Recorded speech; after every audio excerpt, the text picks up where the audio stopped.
Welcome to மிச்சுட்லா சமையலறைங்க. இன்னைக்கு நம்ம பார்க்க போறது நவராத்திரி ஸ்பெஷல் திணை பாயாசம் ரெசிபி தாங்க.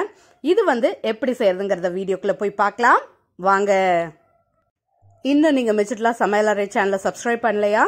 உடனே ரெட் கலர் பட்டனை கிளிக் பண்ணி சப்ஸ்கிரைப் பண்ணிக்கங்க. கூடவே இருக்க பெல் ஐகானையும் கிளிக் பண்ணிக்கங்க. உடனுக்குடன் அப்டேட்ஸ் உங்களை தேடி வருங்க.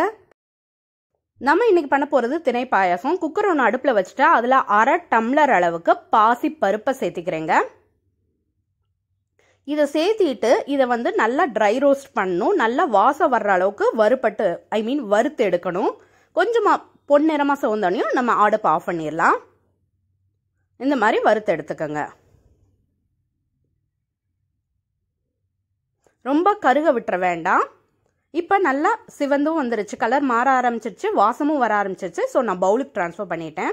இப்போ அதே குக்கரில் 1 டம்ளர், எந்த டம்ளரில் 1/2 டம்ளர் பாசிப்பருப்பு எடுத்தனோ அதே டம்ளரில் 1 டம்ளர் திணை அரிசி எடுத்துக்கிறேன்.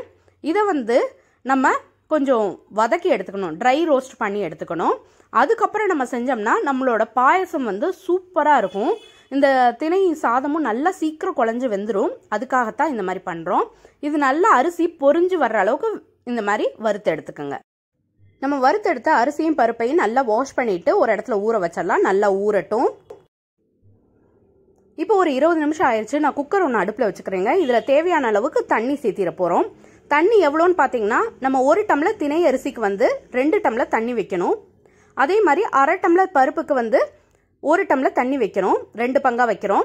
பிளஸ் நம்ம பாயசம் செய்யறதுனால இன்னும் ஒரு 1/2 டம்ளர் சேர்த்து வச்சுக்கிறோம். ஸோ மொத்தம் 3 டம்ளர் தண்ணி நான் வச்சிருக்கேன். இப்ப தண்ணி கொஞ்சம் சூடாகட்டும். அதுக்குள்ள நம்ம அரிசியும் பருப்பையும் நல்லா கழுவி எடுத்துட்டு வந்துடலாம்.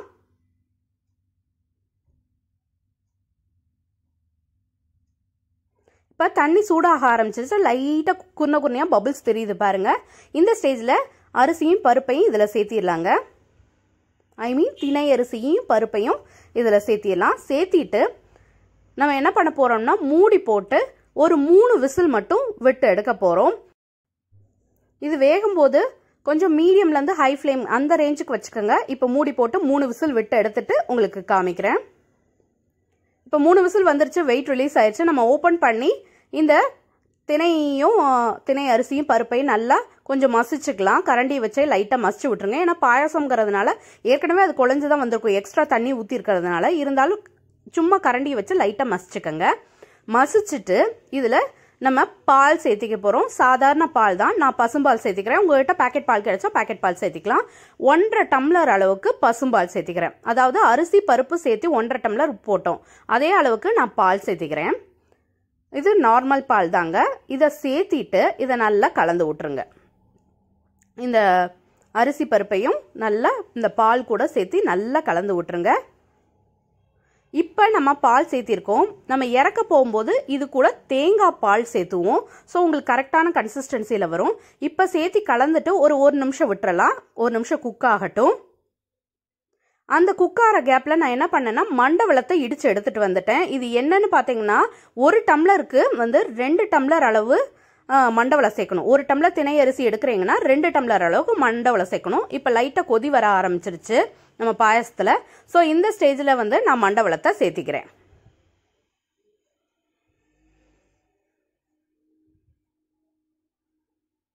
இப்ப மண்டவளத்தை சேர்த்திட்டு இதை நல்லா கலந்து விட்டுறலாம். மண்டவளத்தை சேர்த்திட்டு ஒரு 5 நிமிஷம் அப்படியே விட்டுருங்க. இந்த மண்டவெல்லம் எல்லாம் கரைஞ்சு நம்மளுக்கு இந்த பாயசத்துக்கு தகுந்த ஸ்வீட்னிங் ரெடி ஆயிரும். ஸோ கன்சிஸ்டன்சி கொஞ்சம் தண்ணியாக மாற ஆரம்பிக்கும். இது கொஞ்சம் ஒரு சைடு வேகட்டும். இன்னொரு சைடில் நம்ம என்ன பண்ண போறோம்னா, ஒரு சின்ன கடாய் அடுப்பில் வச்சுக்கிறோம். இதில் தேவையான அளவு நெய் சேர்த்திக்கிறேன். நான் இன்னைக்கு 2 டேபிள் ஸ்பூன் நெய் சேர்த்திக்கிறேன். இப்போ நெய் நல்லா உருகின பிறகு நம்ம முந்திரி பருப்பை ஃபர்ஸ்ட் கொஞ்சம் சேர்த்திக்கலாம். முந்திரி பருப்பை லைட்டா வதக்கி எடுத்துட்டு இது கொஞ்சம் கலர் மாதிரி வந்த பிறகு நம்ம கொஞ்சம் கிஸ்மிஸ் பழத்தையும் சேர்த்திக்கலாங்க. இது கூட உங்களுக்கு வேற எதுவும் நட்ஸ் ஆப்ஷனலா பிடிக்கும் அப்படின்னா நீங்க அந்த நட்ஸ் கூட சேர்த்திக்கலாங்க. இந்த அளவுக்கு முந்திரி வதங்கின பிறகு நான் கிஸ்மிஸ் பழத்தை சேர்த்திக்கிறேன். அதாவது முந்திரியோட கலர் சேஞ்ச் ஆன பிறகு கிஸ்மிஸையும் சேர்த்திட்டு நல்லா வதக்கி எடுத்துருங்க. நம்ம கிஸ்மிஸ் பழம் வந்து நல்லா உப்பி வரணும். கொஞ்சம் பலூன் மாதிரி உப்பி வந்தோடனே இதை வந்து நம்ம பாயசத்தில் சேர்த்திக்கலாம்.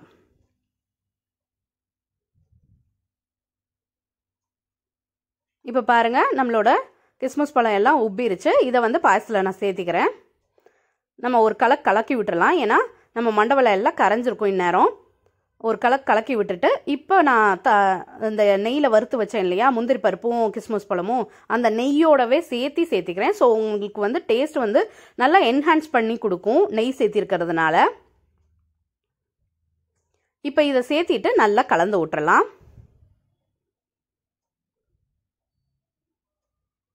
இந்த பாயசம் வந்து ஈஸியாகவும் சட்டுன்னு செய்யக்கூடிய பாயசம் தாங்க. இப்போ இதில் 1/2 டீஸ்பூன் வந்து ஏலக்காய் தூள், இது நெய்யில் வறுத்து பொடிச்சு வச்சிருக்க ஏலக்காய் தூளாக சேர்த்திக்கிறேன். சேர்த்திட்டு ஒரு நிமிஷம் கழித்து தேங்காய் பால், இது இறக்க போகிற ஸ்டேஜில் தான் நம்ம சேர்த்தணுங்க. நான் தேங்காய் பால் வந்து அதே டம்ளரில் 1.5 டம்ளர் அளவுக்கு மெஷர் பண்ணி எடுத்து வச்சுருந்தேன். அந்த தேங்காய் பாலை இப்போ சேர்த்திக்கிறேன். நீங்கள் ஃபஸ்ட்டு பால் சேர்த்திட்டு இப்போ தேங்காய் பால் சேர்த்துறோம் இல்லையா, இதுக்கு பதிலாக நீங்கள் ஃபஸ்ட்டு பால் சேர்த்துறத வந்து தேங்காய் பால்லேருந்து 2ஆம் பால் எடுப்பாங்க. அதை வந்து ஃபஸ்ட் டைமாக சேர்த்திட்டு இறக்க போகும்போது தேங்காய் பால்லேருந்து எடுத்த முதல் பாலையும் சேர்த்தலாம். இப்படியும் இந்த மெத்தடில் ஆல்டர்னேட் மெத்தட்லையும் செய்யலாம். அது ஃபுல்லாகவே வந்து பால் சேர்த்தாமல் வெறும் தேங்காய் பால்லே செய்கிறது அது இன்னும் கூடுதல் சுவையாக இருக்கும். இப்போ கன்சிஸ்டன்சி பார்த்தீங்கன்னா நல்லா கொஞ்சம் தண்ணியாக ஆயிடுச்சு. இந்த ஸ்டேஜில் நம்ம அடுப்பு ஆஃப் பண்ணிடலாம்.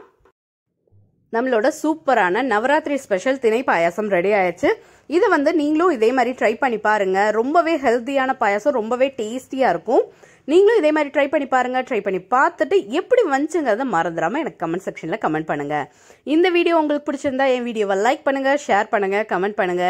என் சேனலுக்கு நீங்க புதுசா இருந்தா என் சேனலை சப்ஸ்கிரைப் பண்ணிக்கோங்க. கூடவே இருக்க பெல் ஐகானை மறந்துடாம கிளிக் பண்ணிக்கோங்க. இன்னொரு வீடியோல பார்க்கலாங்க. Until I meet, it's signing off from Machitla. Thank you. Bye.